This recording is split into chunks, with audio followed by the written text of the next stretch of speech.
Kalau orang yang memiliki hati yang mengasihi Tuhan, tidak tidak akan terjadi namanya krisis kepercayaan diri. Next, Pak. Bentar, Bu ya. Baik, Pak. Oke. Pendahuluannya, banyak sekali orang yang bisa mengalami yang disebut krisis, baik itu krisis kepercayaan diri, krisis ekonomi, krisis keuangan, dan krisis iman atau krisis kepercayaan. Krisis percaya diri adalah suatu krisis atau kondisi yang terjadi pada seseorang yang membuatnya menjadi sulit untuk percaya kepada orang lain, atau bahkan kehilangan kepercayaan secara penuh terhadap orang lain. Percaya diri adalah keyakinan atau kemampuan dan potensi diri, merupakan faktor sangat penting dalam diri individu atau diri sendiri, karena diperlukan untuk mencapai tujuan hidup. Kepercayaan diri dapat dilihat melalui keyakinan kepada diri sendiri, termasuk keberanian, hubungan sosial, tanggung jawab, dan harga diri. Penyakit yang sering disebut dengan krisis percaya diri di dalam istilah bahasa gaulnya adalah nggak pede. Nah, gambarnya bingung aku katanya. Next, Pak. Pendapat para ahli tentang kehilangan kepercayaan diri. Yang pertama dari Singgide Gunarsa berpendapat bahwa sikap anak yang pasif, rendah diri, mempunyai kecenderungan agresif, mungkin agresifnya yang agresif yang negatif, dan lain sebagainya, merupakan faktor yang menghambat anak dalam menampilkan prestasi yang diharapkan. Anak-anak ini biasanya dikarakteristikkan sebagai anak yang mempunyai konsep serta harga diri yang kurang baik, dan juga tampak kurang ada rasa aman di dalam dirinya untuk dapat berprestasi dengan baik. Yang kedua, menurut pendapat Jalaluddin Rahmat, menyatakan bahwa keinginan menutup diri, selain karena konsep diri yang negatif, timbul dari kurangnya kepercayaan kepada kemampuan sendiri. Seorang yang kurang percaya diri akan cenderung sedapat mungkin menghindari situasi komunikasi. Lalu yang ketiga, menurut pendapat Litter and Meslek, kehilangan kepercayaan diri ini ditandai dengan keraguan terhadap kemampuan yang dimiliki dan kerendahan diri sendiri.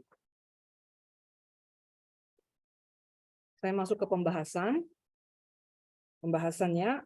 Kamus Umum Bahasa Indonesia mendefinisikan krisis sebagai situasi berbahaya atau sangat serius atau kritis atau mengerikan.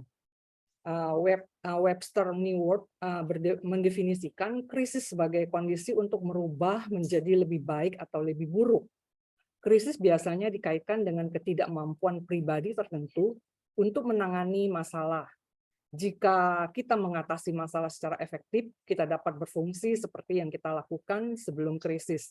Singkatnya, krisis dapat menjadi titik kritis, akan menjadi baik jika diselesaikan dengan baik, atau mengganggu jika tidak diselesaikan. Seseorang mengalami krisis karena penilaian diri sendiri yang tidak proporsional. Krisis dapat muncul dari 4 sumber, yaitu 1, diri sendiri, orang lain, iblis, dan Tuhan. Dari diri sendiri itu disebabkan oleh keegoisan manusia, dipengaruhi oleh keinginan impulsif atau menurut kata hati. Yang kedua, orang lain, termasuk pasangan hidup, anak-anak, teman, dan kerabat. Yang ketiga yaitu iblis, yang memberikan pengaruh negatif yang kuat sehingga orang-orang mengikuti godaannya. Yang keempat, Tuhan, mengizinkan krisis terjadi untuk membentuk karakter orang tersebut, dan Allah turut bekerja mendatangkan kebaikan bagi orang tersebut dalam Roma 8 ayat 28. Jadi ini yang nomor 4 adalah hal yang baik untuk mempengaruhi orang menjadi krisis. Kepercayaan diri adalah perasaan positif yang memberi kekuatan untuk menghadapi hidup dengan keberanian, keterbukaan, dan integritas. Orang Kristen yang percaya diri percaya bahwa mereka dikasihi, layak, dan aman dalam rencana Allah bagi hidup mereka. Mereka yang merasa aman membuat lebih mudah untuk pergi keluar dan mencoba hal-hal yang baru. Bahkan sekalipun dia membuat kesalahan, dia dapat mengatasinya dan tetap dapat terus bergerak maju. Kepercayaan diri merupakan hal penting yang perlu dimiliki oleh seseorang. Percaya diri yang tinggi membuat pribadi lebih optimis, mandiri dalam mengambil keputusan, mampu memotivasi diri untuk bertahan atas kesulitan yang dihadapi, dan hasil kegiatan yang diperoleh juga akan maksimal karena bertanggung jawab akan tugasnya sebagai pribadi.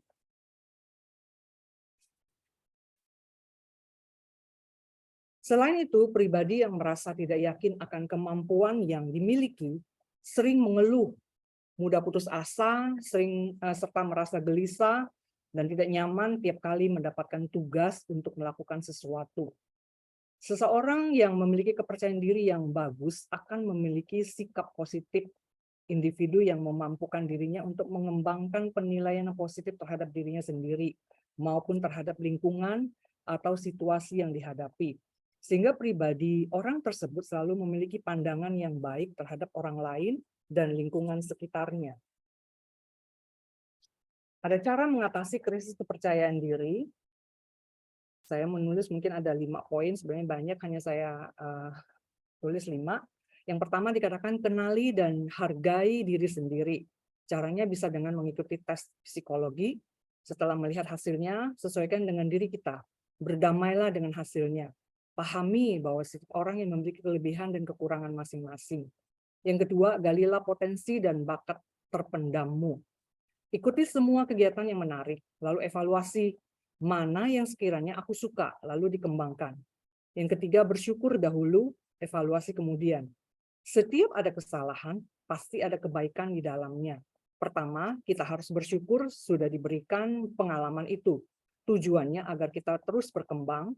Selanjutnya evaluasi, apa yang baik yang harus kita lakukan dan sebaliknya. Yang keempat, terbukalah terhadap orang lain. Terbuka terhadap kritik dan saran adalah hal yang bisa dilakukan untuk mengatasi krisis kepercayaan diri. Dan kita juga bisa membangun komunikasi dan relasi yang terbuka dengan orang lain. Yang terakhir, yang kelima, belajar percaya kepada orang lain, yaitu untuk mendapatkan kepercayaan diri sendiri. Maksudnya, berikan penghargaan kepada orang yang melakukan sesuatu yang kita percayakan dengan baik, agar kita bisa mendapatkan kepercayaan juga dari orang lain. Next, Pak.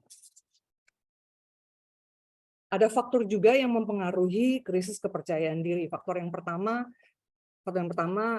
banyak kebohongan. Berbohong dalam kata-kata dan tindakan. Kebohongan membuat kita kehilangan kepercayaan diri dari orang lain. Yang kedua, sering menerima sindiran atau dibully. Sindiran terkadang menjadi kenyataan jika Anda harus terus memikirkan yang salah. Maksudnya orang sindir, kita sudah rasanya tuh kayaknya aku nih gitu ya. Respon yang baik seharusnya melakukan filter terhadap setiap sindiran. Jika itu hal positif, kita harus menerimanya untuk memperbaiki diri. Yang ketiga, sering disalahkan. Orang yang sering disalahkan oleh orang-orang terdekat, hati-hatilah dalam berkata-kata dan menilai seseorang. Yang keempat, sering dikucilkan tanpa alasan.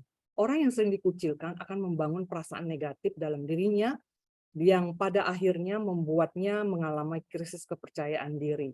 Yang kelima, sering merasa rendah diri. Perasaan rendah diri membuat orang merasa hidup tak berguna. Karena itu kita harus menyadari bahwa setiap insan adalah unik dan spesial yang memiliki kelebihan dan kekurangan masing-masing. Masuk poin kesimpulan yang saya tulis. Krisis kepercayaan diri menjadi pemicu kegagalan. Contoh dalam Alkitab adalah kisah Saul yang mengalami krisis kepercayaan diri melihat Daud yang diurapi. Itu satu peristiwa, 1 Samuel 13 ayat 13 dan 14. Hanya dengan kepercayaan diri yang baik, maka seseorang dapat melakukan apa yang dia takuti dalam dirinya. 1 Samuel 10 ayat 22. Tanpa kepercayaan diri, kita hanya menjadi budak-budak ketakutan kita. Jika pemimpin tidak memiliki kepercayaan diri, maka pengikutnya tidak memiliki komitmen. Krisis kepercayaan diri yang dialami seseorang harus dihadapi, dicari jalan keluar, dan diselesaikan dengan baik, agar tidak menimbulkan bencana yang lebih besar dalam hidupnya. Dalam mengatasi situasi kehilangan kepercayaan diri, seseorang harus bisa belajar mengampuni dan membuka hati untuk mau belajar, serta melihat sesuatu dengan cara pandang yang positif, dan jangan terlalu cepat mengambil reaksi negatif terhadap seseorang. Percaya, ikuti, dan belajarlah dari sosok pribadi mulia, yaitu Tuhan Yesus Kristus, yang penuh kasih dan lemah lembut, dalam Matius 11 ayat 29. Ya, terima kasih. Itu merupakan makalah saya. Jadi menurut Stephen Paul Jobs adalah seorang tokoh bisnis dan penemu dari Amerika Serikat. Dia adalah seorang mantan CEO Apple. Pak, coba Pak yang terakhir Pak. Ada kata-kata yang bagus.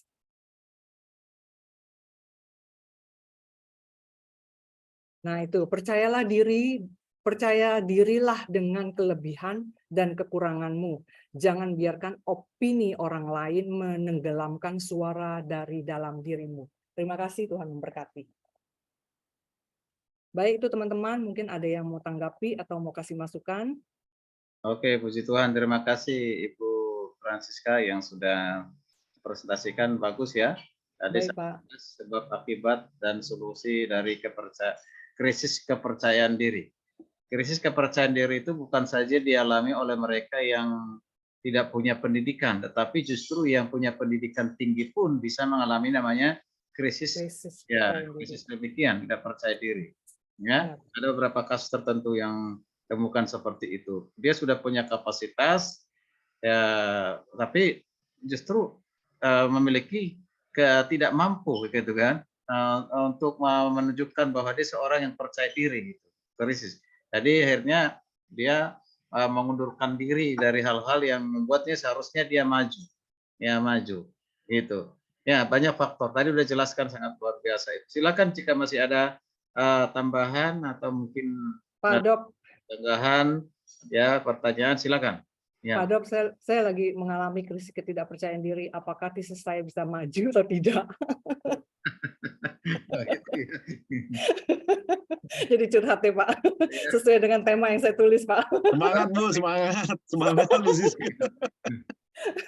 Nah, ya, berarti ini jadi satu peringatan buat Ibu ini kan. Benar Pak, benar. Ya, Teguran juga Pak. Yang 5 tadi mengatasi krisis percaya diri, yang 5 tadi bagus sekali tuh Bu itu. Iya Pak. Ya, silakan. Jika ada yang mau bertanya, ya, mau menambahkan silakan. Ada teman-teman? Ya, apakah di antara kita saat ini ada yang kurang percaya diri? Pak Ivan ya silakan. Pak Ivan ya silakan. Pak Ivan Mamahin. Baik, terima kasih Bu Yulianti atas presentasi yang cukup bagus sekali tadi. Baik. Cuman saya ingin ingin menanyakan, siapa tahu kita bisa dapat solusi di sini dengan sharing. Karena kebetulan ini ada kasus di mana saya berhadapan langsung dengan anak yang sudah kehilangan kepercayaan diri. Dia sudah gagal di sekolah, gagal artinya tidak lulus dalam SMA, ya, dan dia sekarang mengalami krisis tadi kepercayaan diri. Kemudian juga selain dia kehilangan, dia tidak lulus itu, dia juga mengalami yang namanya tekanan ekonomi karena tadinya orang tuanya berada semua, tiba-tiba orang tuanya krisis, masih masuk di Pak Daniel tadi, krisis artinya ekonominya tumbang semua, akhirnya itu yang mematahkan dia. Kemudian teman-temannya sudah berhasil, sudah ada yang kuliah, ada sekolah, ada yang sudah sarjana dan sudah bekerja, namun dia hanya stagnan begitu-begitu aja, dan dia sampai sekarang saya lihat anak itu sangat terpuruk sekali gitu. Nah, dari kelima solusi tadi, agaknya saya belum bisa mendapatkan gitu untuk bagaimana supaya anak ini bisa maksimal gitu dari keterpurukan dia. Mungkin bisa, kan tadi ada banyak poin, apakah dengan kasus ini apa Ibu Yulianti punya strategi gitu atau hal-hal yang bisa dibagikan? Terima kasih, mungkin itu saja. Ya, mungkin saya kasih masukan sedikit ya. Saya juga banyak menghadapi untuk konseling anak-anak yang seperti itu, apalagi anak-anak remaja yang sudah menginjak, mungkin dia merasa dirinya lagi mencari jati diri. Biasanya itu anak-anak mengalami seperti itu. Kalau sekarang ini saya mengerti karena saya juga banyak belajar psikologi gitu kan. Jadi untuk kita mengenali itu, jadi kita jangan memaksa. Ini kembali lagi mungkin ada yang jadi orang tua. Kadangkala kita sebagai orang tua suka memaksa. Jadi memaksanya seperti ini. Mungkin dulu zamannya dulu tuh seperti saya kuliah apa, saya dipaksa sama orang tua. Kamu harus ini jadi ini ya. Jadi seperti orang tua mau jadikan diri dia tuh kita sebagai dirinya dia gitu loh. Nah, untuk anak-anak zaman sekarang memang tidak bisa diadakan seperti itu. Jadi kita hanya mungkin mengajakkan dia dialog antara berdua, kita tanya, kamu kesukaannya apa? Mungkin tadi cara mengatasi krisis kepercayaan diri ada 5 poin yang saya tuliskan itu mengenai itu menggali potensinya dia tuh punya kemampuan di mana. Nah, kadang-kala kan sekarang mungkin zaman dulu sekolah ya, saya bersyukur sekarang sekolah-sekolah bagus. Jadi tidak hanya dilihat secara namanya di kepandaian hanya dari IQ, tapi dia ada hal yang lain itu merupakan juga suatu kepandaian dari dia. Nah, sekarang tuh sekolah lebih enak. Kalau memang zaman dulu kan cuma hanya dites hanya secara prestasi IQ, kepandaian dari secara kependidikan. Tetapi bakat dan segala kemampuan yang lain dia tidak dilihat. Nah, untuk zaman sekarang memang dilihat. Nah, kalau saya mengatasi anak yang seperti itu, saya tanya, kamu maunya senangnya apa? Dan saya panggil orang tuanya, jangan dipaksa untuk dia harus seperti Anda. Dia punya kemampuan yang lain. Jadi bimbinglah dan kembangkan bakatnya dia yang ada dalam dirinya sehingga dia juga mampu dan dia juga cakap. Ketika kita memberikan kepercayaan seperti itu, maka anak itu akan berkembang dengan baik dan dia akan menjadi satu hal yang memiliki satu kepercayaan diri yang luar biasa. Itu mungkin menurut saya, Pak Ivan.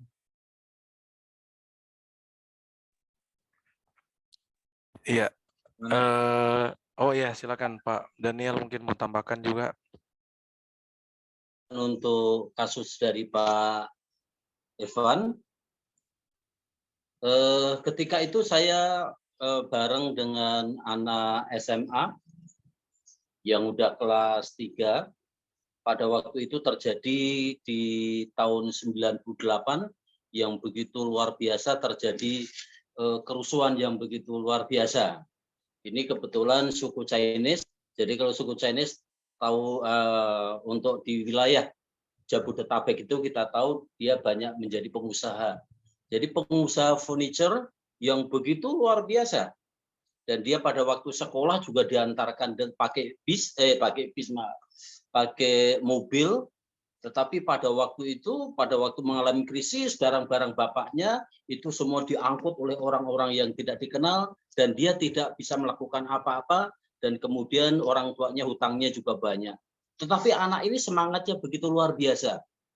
Semangatnya begitu luar biasa. Saya ingat persis anaknya itu badannya kecil banget gitu.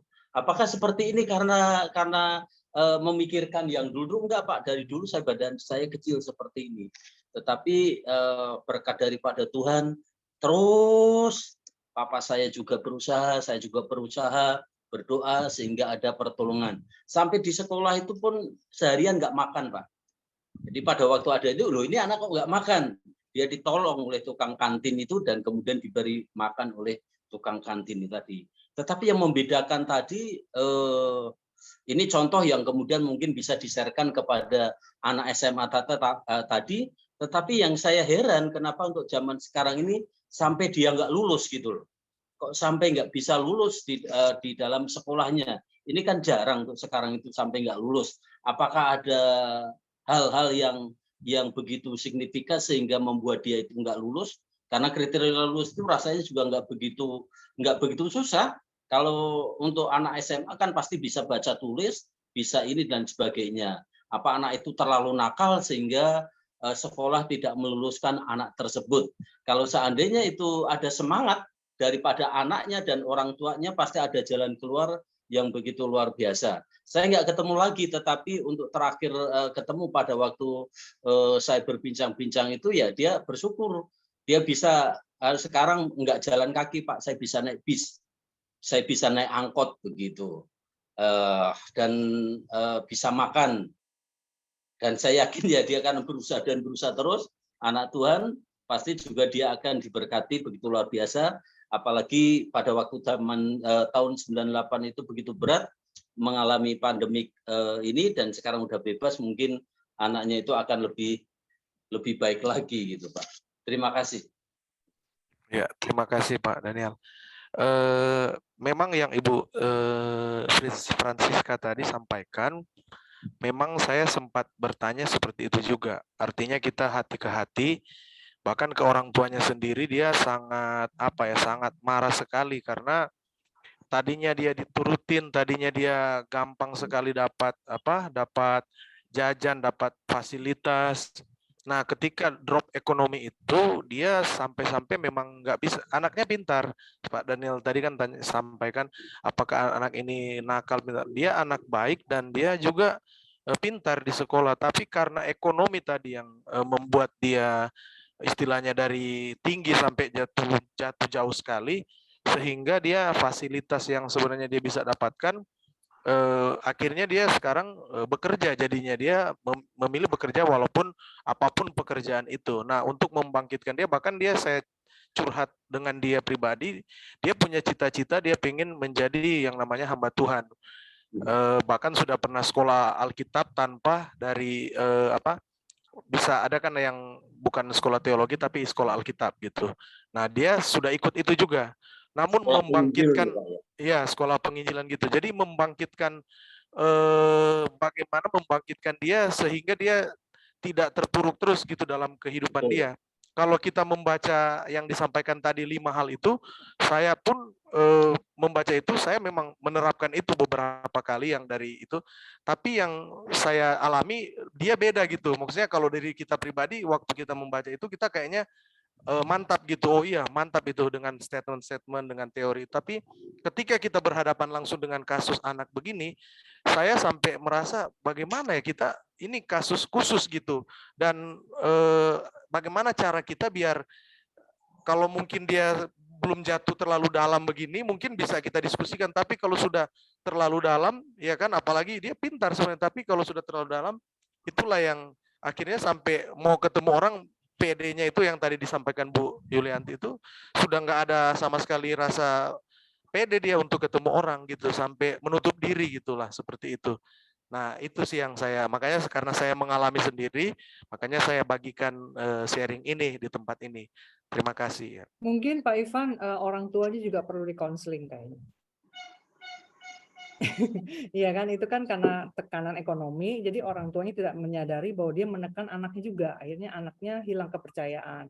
Itu mungkin juga harus dipanggil juga orang tuanya untuk dikonseling kalau masalah itu, karena tadi yang Pak Ivan cerita itu memang dari istilahnya itu timbul dari orang tua kan, gara-gara anak ini seperti ini karena orang tuanya tertekan dengan ekonomi yang akhirnya mungkin bangkrut gitu kan, jadi dia ngerasa tertekan, orang tua juga tertekan, nah maka mungkin orang tua perlu dipanggil untuk dikonseling juga gitu Pak. Itu sih apa ya. Iya, jadi betul. Memang orang tuanya juga sudah berapa kali, bahkan orang tuanya juga sampai akhirnya, ya saya karena ini live, nggak apa-apa ya saya cerita sedikit. Akhirnya maaf kata harus dibawa ke rehabilitasi juga dan dikasih obat gitu. Padahal saya bilang ada nggak cara kira-kira jangan sampai ke obat itu, akhirnya kan ketergantungan juga. Kalau ada sebenarnya yang cara selain obat itu, nah itu mungkin kan lebih baik. Tapi kalau sekarang sudah kena di ketergantungan gitu. Jadi itu yang membuat dia sekarang tambah, kalau sampai nggak ada obat bisa mengamuk, bahkan iris-iris badan bisa, wah pokoknya semacam udah depresi lah, sudah tingkat tinggi lah begitu. Asik, bisa nanggapin Pak ya?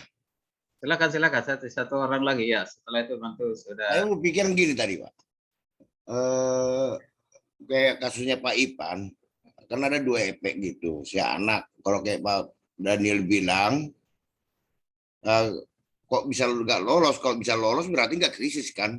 Tapi ini kan bisa karena krisis ekonomi, orang tua marah-marah kepada anak, jadi si anak itu berontak. Nah, udah saya tinggal ke sekolah gitu. Bisa karena dengan kesedihan, si anak merasa sedih gitu.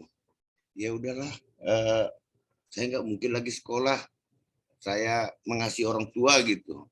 Itu yang saya lihat. Gimana cara solusinya itu mungkin pertanyaan Pak Iwan tadi, karena kalau kita masih membahas orang tuanya, ya nggak ketemu, karena kan ini krisis kepada si anak remaja. Yang saya pikirkan apa mau yang dilakukan untuk si remaja ini.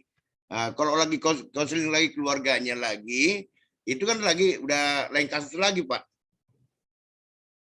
Padahal fokus kita gimana sih anak ini, apakah bisa sekolah atau berwira swasta atau gimana, itu yang saya lihat. Karena kan ada dua alternatif Pak ya, karena dimarahin dia keras, karena dilembutin merasa kasihan iba, dia menjadi secara mental jatuh gitu. Itu yang mau saya tanya juga Pak sebenarnya. Apa solusinya itu? Nah, jadi bukan membahas orang tua lagi, ya Pak. Oke, baik. Karena waktu kita harus sudah berhenti.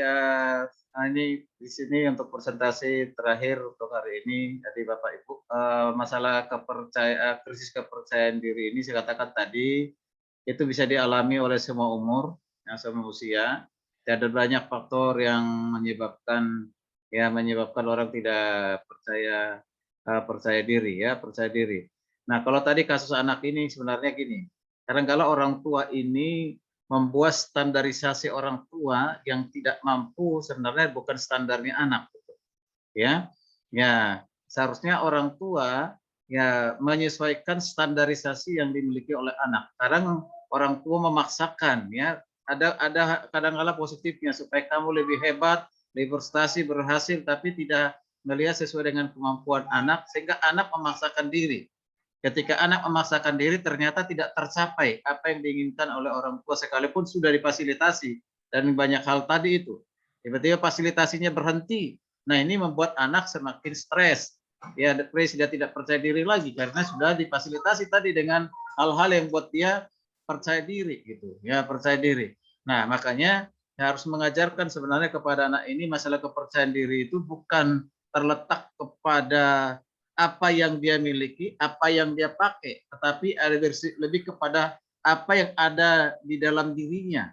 Yaitu harus melihat kepada konsep diri yang benar, konsep diri atau konsep diri yang baik yang benar, supaya dia bisa percaya diri dan menerima standar yang memang atau di standar yang dia miliki. Tidak boleh memaksakan diri sesuai dengan orang tua. Ini butuh kerjasama antara orang tua, antara anak dengan orang tua dengan anak gitu. Karena anak ini kan menjadi suatu korban.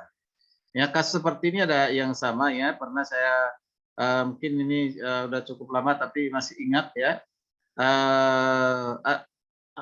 dua-duanya orang tuanya hamba Tuhan, bapaknya hamba Tuhan, mamanya juga hamba Tuhan. Lalu yang anak-anaknya ini rata-rata kerja di sekuler, tapi hanya ada satu karena keinginan orang tua harus ada satu yang menjadi hamba Tuhan di antara anak-anaknya itu. Semua laki-laki anak-anaknya. Harus ada. Jadi ada yang sempat memberikan hati, mau jadi hamba Tuhan, menjadi hamba Tuhan. Tapi dalam proses perjalanan nampaknya dia stres gitu. Dia udah sekolah teologi, mengambil keputusan sekolah teologi karena dorongan motivasi dari orang tua sehingga mengambil suatu keputusan itu. Dan dia sekolah, kuliah, dan cukup pintar, cukup cerdas, Tapi terjadi mungkin suatu kejenuhan rohani, tidak bisa menerima karena tidak sesuai dengan standarisasi yang diharapkan oleh orang tuanya, membuatnya stres, depresi, sehingga tidak percaya diri, tidak menarik diri dari lingkungan keramaian dari suatu pelayanan, tidak lagi melakukan pelayanan, menganggap aku tidak mampu, hanya dia yang mampu, orang itu mampu, memang saya tidak mampu, saya tidak bisa, kan gitu Nah, menyebabkan stres. Apa yang terjadi? Karena dia sudah stres seperti orang sudah tidak sadar, orang gila yang sudah dalam tanda kutip, sebenarnya gilanya belum begitu parah lah kan gitu Nah, parah. Nah, orang tua justru memasukkan ke pantai rehabilitasi. Nah, lalu ketika masuk ke pantai rehabilitasi, nah dia bukannya lebih baik, tapi malah justru semakin stres. Semakin depresi, teriak-teriak dan sehingga sampai di emosional dan yang lain seperti melawan. Apa yang terjadi sebenarnya anak ini masih tingkat yang masih bisa diatasi dengan baik, tapi karena dia berlaku keras, teriak-teriak, nah security-nya security-nya bukannya melakukan sesuatu penindakan yang kondusif, malah justru dihajar, dipukuli. Aku bukan orang gila, aku bukan orang narkoba, ngapa saya ada ditaruh di tempat ini? Dia tidak terima.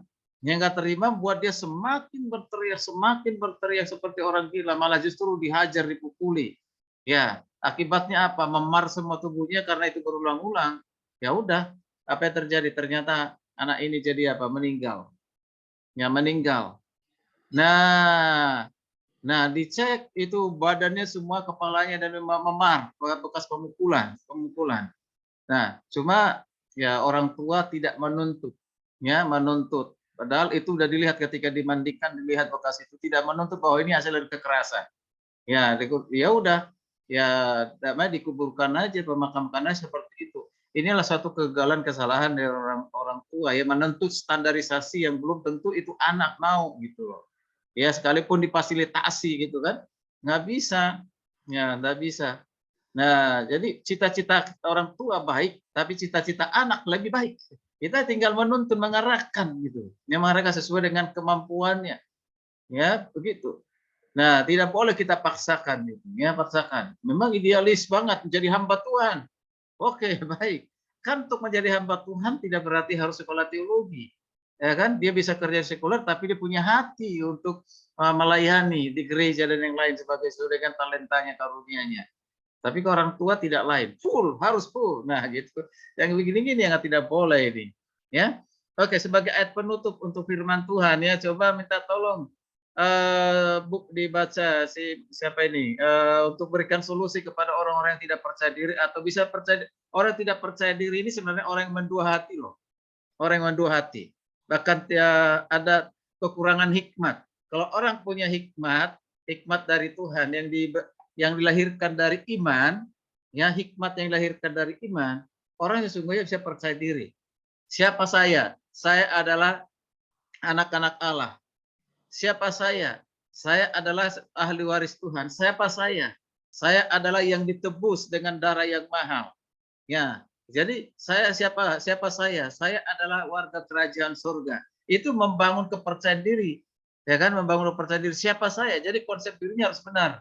Jadi jangan ada dalam suatu ketakutan gitu ya. Jangan sampai ada di dalam kebimbangan. Minta tolong Hermanus buka Alkitab. Oke, Pak. Ya, Yakobus 1 ayat yang baca dulu ayat yang ke-5 sampai 8. Ini salah satu ayat yang perlu kita pakai pada membimbing orang yang tidak percaya diri ya. Silakan.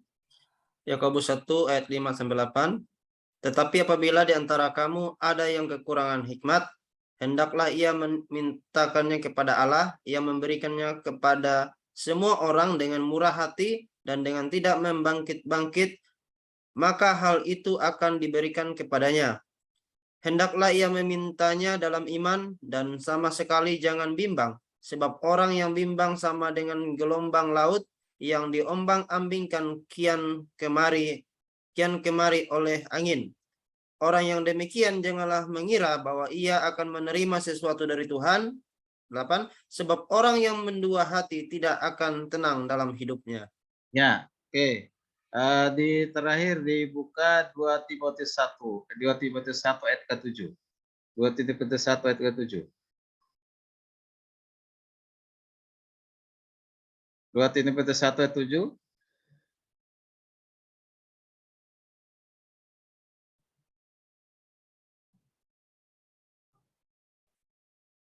Suaranya di mute. Buka suaranya. 2 Timotius 1. 2 Timotius 1 ayat 7, sebab Allah memberikan kepada kita bukan roh ketakutan, melainkan roh yang membangkitkan kekuatan, kasih, dan ketertiban. Oke.